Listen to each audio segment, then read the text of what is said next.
केंद्रीय अर्थमंत्री निर्मला सीतारामन यांनी 1 फेब्रुवारी रोजी 2025-26 साठी अर्थसंकल्प सादर केला। या संकल्पात त्यांनी वेगवेगळ्या क्षेत्रातल्या नवीन कर रचना सादर केल्यात। यामध्ये ज्येष्ठ नागरिकांसाठी टीडीएस हे 50,000हून 1 लाखांपर्यंत करण्यात आले आहे।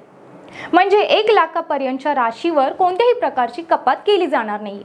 पण अनेकदा लोक टीडीएस आणि टीसीएस बद्दल गोंधळलेले असतात। या दोघांमधला फरक अनेकांना कळत नाही।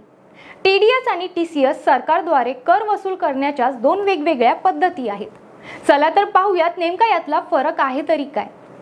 तर टीडीएस म्हणजे टॅक्स डिडक्शन ॲट सोर्स आणि टीसीएस म्हणजे टॅक्स कलेक्शन ॲट सोर्स।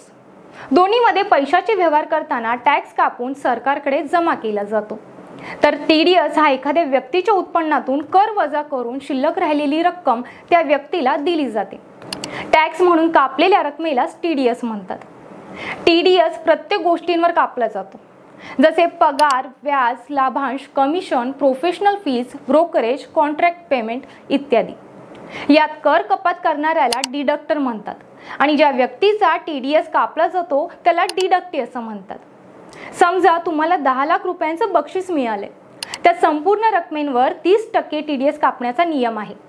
म्हणजेच तुमच्या 10 लाख रुपयांच्या बक्षिसामधून 30% प्रमाणे 3 लाख रुपये टीडीएस म्हणून कापले जातील। अशा प्रकारे 10 लाख रकमेतून तुमच्या हातात फक्त 7 लाख रुपये येतील। तसंच टीसीएस म्हणजे टॅक्स कलेक्शन ॲट सोर्स।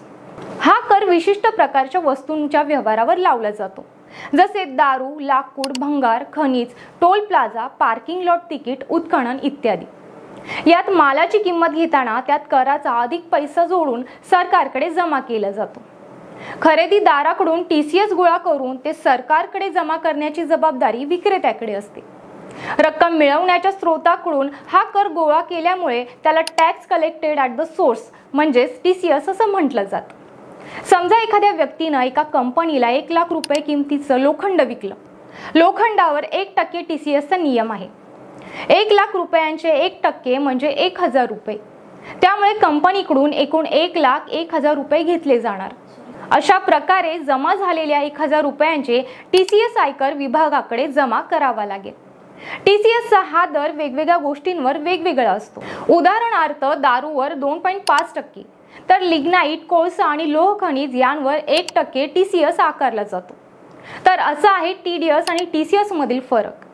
अशाच 1 नंबर माहितीसाठी आजच आपल्या चॅनेलला सबस्क्राइब नक्की करा। धन्यवाद।